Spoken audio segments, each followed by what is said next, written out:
Hey folks, before we get into the discussion, I need to give a huge spoiler warning for Dragon Age the Veilguard and for all the rest of the Dragon Age games. This is a writing channel, not a gaming channel, so we're going to be having a writing discussion here, and this isn't going to be a review, but I am going to discuss major plot points from the Dragon Age games. You've been warned. I love Dragon Age. It's my favorite series of video games. I played the first 3 games multiple times over, making different choices, completing almost every romance, and replaying my favorite romances more times than I will ever openly confess. Sweet talker.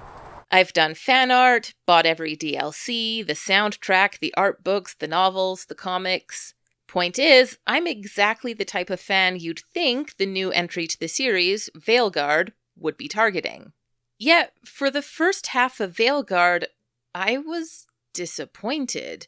The game was okay. It had a lot of the usual trappings of a Dragon Age game, romanceable companion characters, game-shaping choices, and at least some moral ambiguity. What are you, the elven god of sarcasm? Lies, treachery, and rebellion, depending upon the story. But it didn't feel like Dragon Age. It felt like another game cosplaying as Dragon Age. So I started to ask myself why it felt so different, and I wanted to talk about it from the perspective of a writer and gamer. Now, I do want to say that I did eventually acclimatize to the differences in this game. Solas is one of my favorite video game characters, period, and Veilguard offered a lot to make my little soul of Veilguard heart happy. But you do not have to go alone.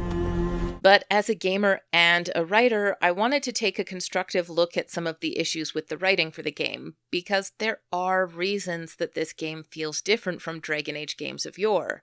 And because I think there's a lot the divided reaction to Veilguard can teach us writers, particularly about the importance of knowing and targeting the right audience for our stories. There is a lot that I could talk about regarding the writing of the game, so this may end up becoming a bit of a series, we'll see. But for now, let's begin with the beginning and talk about the one thing every good story needs: the right protagonist. One of the questions I kept asking myself while playing Veilguard was, why am I here? Or, more specifically, why is Rook, the character you get to create and play as, the story's main protagonist?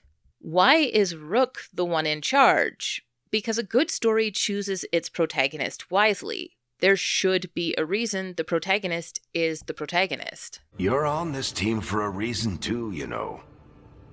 Typically, a well-written protagonist will have some reason why they, and no other person, can accomplish whatever the goal of the story is. They may be the one hero who can save the day, the one detective who can solve the mystery, the one gal who can win the heart of the handsome guy next door. Whatever the objective of the story is, the protagonist is the person for the job. For most stories, that means the protagonist is going to be at least one of 3 things.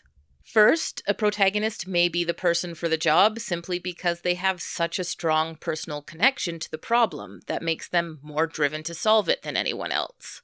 This is going to be the case for the majority of protagonists out there, because that personal connection causes the emotional highs and lows that are usually what is most meaningful and compelling in any given story. That personal connection to the story is what keeps us invested. We care because the protagonist cares. But a well-written protagonist is also likely to have some kind of skill that makes them the person for the job. In a mystery like Sherlock, or other mysteries that were made in its image, we don't follow just any old detective character. We follow a person who has a unique perspective or skill set that makes them able to solve crimes no one else can. They are the protagonist because they are a near peerless expert. They are the person for the job because, in some way, they are special. Or conversely, sometimes the protagonist is not special, but is someone who is forced into a role they shouldn't have. When a story uses this kind of protagonist, however, care is usually taken to explain why the people who should be in charge either aren't available or are refusing to do the job. The first 3 Dragon Age games chose their protagonists carefully, making sure that they explained why your character of all the people in Thedas was the one put in charge. In Origins, a series of unfortunate circumstances lead to your character becoming a Grey Warden. who are the only ones in Thedas with the capability of killing the Archdemon and ending the blight that is engulfing Ferelden. You are one of only a few people who can be the hero of the story. You're special. But you are also forced into a role you shouldn't have. Grey Warden though you are, you're only a baby Grey Warden, and by rights you should not be the protagonist. But those who should be in charge either can't or won't take on that responsibility. In Dragon Age 2, Hawke doesn't begin the story as the only hero who can save Kirkwall when tensions rise between the mages and Templars. Hawke is just a refugee with nothing to their name who is forced to take odd jobs to survive. But it is those very jobs that end up putting Hawke right in the center of the political conflicts in Kirkwall. Then, in Inquisition, your character becomes the leader of the Inquisition almost purely because you are the only one with the anchor, the only one capable of closing the tears in the veil. That very ability is also what leads to others believing that you are a religious figurehead, which leads them to wanting you to be their leader, regardless of what you want for yourself. In other words, each of the other Dragon Age games has appropriately explained why your character specifically was at the heart of the story, and why only you could lead your team to save the world. But Veilguard doesn't do this. Veilguard does explain why each of the companion characters are part of your team. They're all experts in their respective fields. But the game doesn't satisfyingly explain why Rook is even here at all, let alone leading the team. Which is really puzzling, because unlike most of the other Dragon Age games where the player character got forced into their role and all of the other characters in the game kind of got stuck with the hero they had, Rook has been specifically recruited. Varric sought Rook out to lead the team. So presumably Rook has some kind of desirable skill that goes above and beyond the ordinary. Oh, there's a throwaway line here and there in Veilguard about how Rook has been on a mission with Varric and how Varric recruited Rook because of their ability to improvise. And to be fair to Veilguard, we do get to see a little of that improvisation at play in the opening sequence when Rook disrupts Solas's ritual. But being able to improvise is not a trait that's unique to Rook, which means it's not good enough to justify them being the protagonist. Most of the other characters are also perfectly good improvisers. So this line about Rook being able to improvise just isn't sufficient to explain Rook's role in this story. Hey folks, Editing Ray here. I just wanted to add a point that I forgot to make when I first recorded, which is that Rook very easily could meet the first standard of being a good protagonist. Because, really, Rook should have a strong personal connection to the problem of Elgar'nan and Gillenane. After all, Rook is technically the one who unleashed the elven gods on the world. It would make perfect sense for Rook to feel responsible and to want to lead the team that takes them down. The problem is that Veilguard shuts down the possibility of this personal connection almost immediately. Partly because the game is so much less morally ambiguous than previous Dragon Age games, partly because they want to have that clearer divide between good and evil, the game seems intent on exonerating Rook and any of the companions for any past grievance they've caused. So when Rook expresses any feeling of responsibility for setting the elven gods free, it's made very clear that it isn't Rook's fault, but Solas's fault for attempting the ritual in the first place. They're free because of us. They're free because of Solas. Lace is right. If we hadn't stopped that ritual, countless people would be dead. Even though the ritual never would have set the gods free without Rook's intervention. And unless I've missed a line of dialogue or failed to get specific party banter, then from that moment onward, Rook never again expresses any guilt. In fact, in what is one of the worst, and certainly my least favorite dialogue exchange in the entire game, Rook has the opportunity to explain that they're fighting the elven gods because they want redemption. It's the perfect chance for them to bring up the guilt they feel over Elgar'nan and Gillenane and earn players' sympathy. Well, I've done some things in my past I'm not proud of. Nothing too terrible, but some of it was bad. Yet they never even remotely suggest that they want redemption from setting the gods free, even though that mistake was the inciting incident that set off the entire narrative of this game. It just doesn't seem like that's even on Rook's mind. Not to mention that if you play as a Dalish elf, Rook should have another layer to their personal connection to what's happening with Elgar'nan and Gillenane, and even with Solus. But, once again, the game shuts this down. When Balara, fellow Dalish elf, expresses guilt for the actions of her gods, the game does allow a Dalish Rook to express some measure of guilt, too. I've had those same feelings. That guilt. But it almost immediately counteracts that by having Rook suggest that there's no point to them feeling guilty about it. I feel guilty anytime I think about it, really. So who's that helping? I understand that one of the game's major themes does deal with how our regrets can trap us in the past. This is why you had to use me to escape the prison. It's made from regrets, and you're trapped in yours. But in refusing to allow Rook to feel any sense of guilt or responsibility whatsoever, the game removes Rook's personal connection to the events of the story. And the end result is that we are left with a protagonist who has no reason to be here at all. And now, back to the regular video. Veilguard never adequately explains why Rook is the person for the job, or why Rook should be the one to lead. Because frankly, they shouldn't be. Harding should.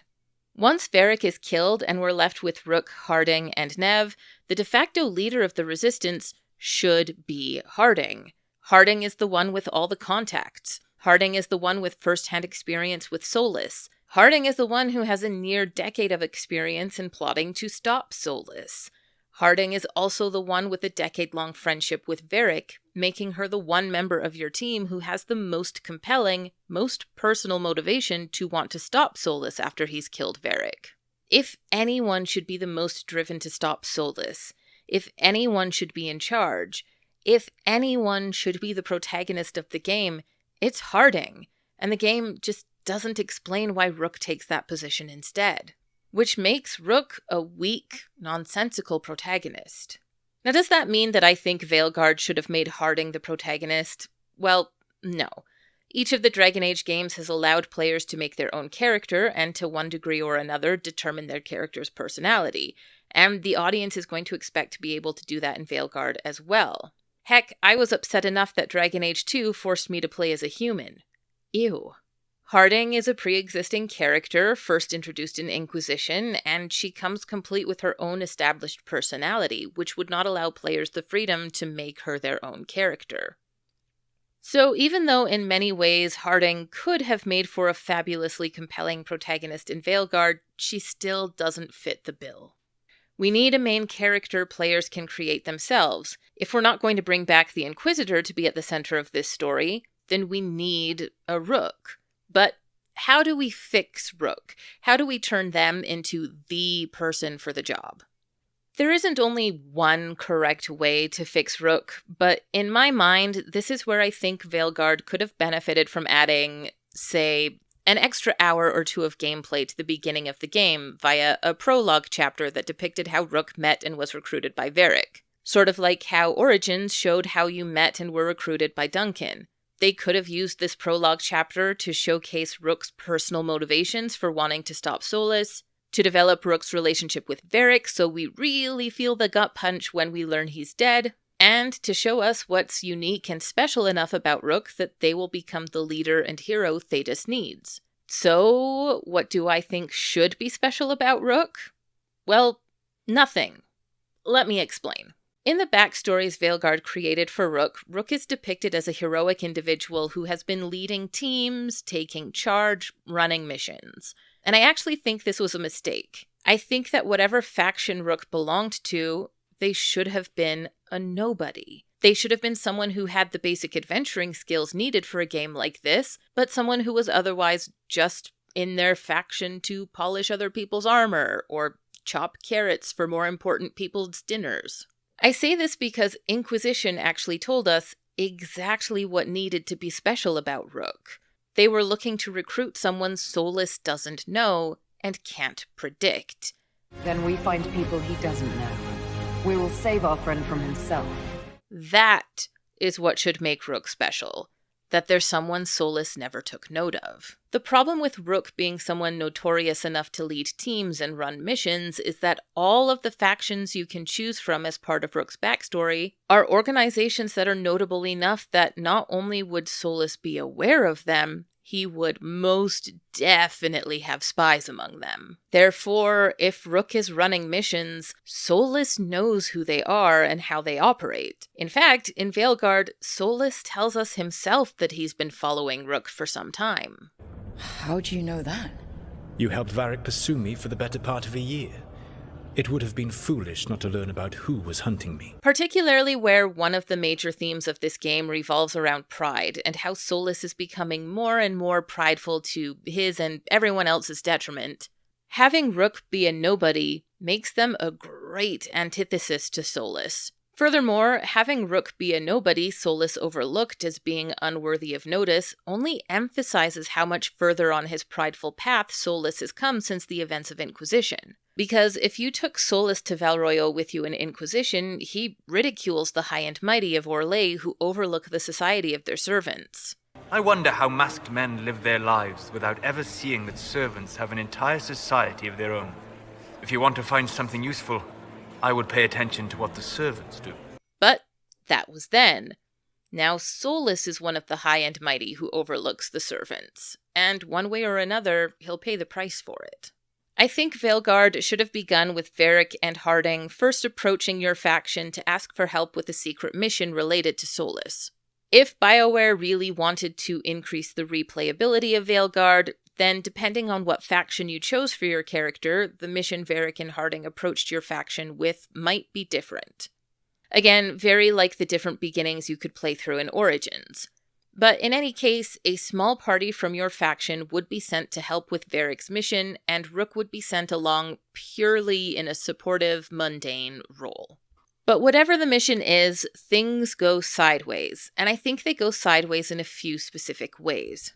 First, to highlight that Solus is keeping an eye on these major factions and that Varric needs to recruit someone skilled, but someone that Solus doesn't know, I think that the mission doesn't go quite as planned because some of the party members are Solus's spies. Solus already knows what to expect from Varric and Harding, and he already knows what to expect from your faction's leaders. Solus's agents in your faction know what you're planning to do on this mission, and they've set a trap to stop the mission from succeeding. Second, to fit in with the game's themes on pride, the more important members of Rook's faction that have leadership roles on the mission start making very bad decisions, but they're too rigid and prideful to listen to advice from Varric or Harding, and especially too prideful to listen to advice from those in lower stations like Rook.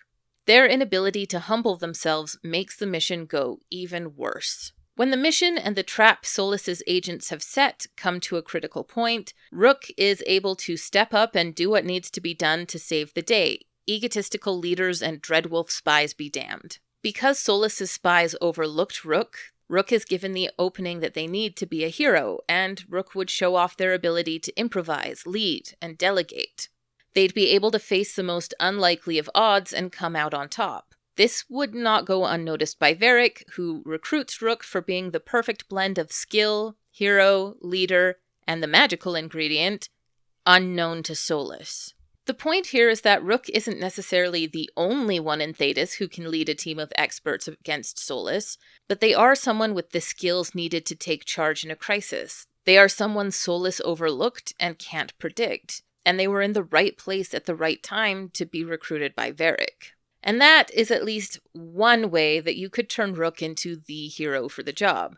That's how you make Rook a worthy opponent to Solus and a proper protagonist. That's it for this video. To end on a positive note, as much as I have many qualms with other areas of the game, I really did enjoy all of the Solus content. Even though many of those scenes are flawed too, about the last 5 hours of the game really hit the spot for me. It even gave me inspiration for some new fan art I'm working on, so I do have to give Veilguard some credit for being kind to my little Solavellan heart and getting my creative juices going.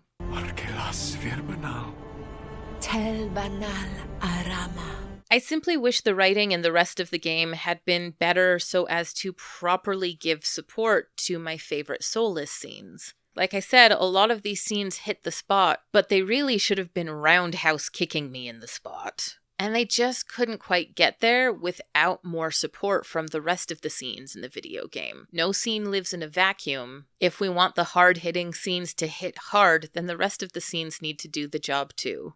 I'd still like to give my take on some of the other issues that I had with the writing of Veilguard, many of which have already been discussed, but I thought I'd start with a topic I hadn't heard being discussed as much yet. Let me know what you thought of Rook. If you played Veilguard, how did you like it? Love it or hate it? Comment below, but do be kind in your comments and constructive with any criticism.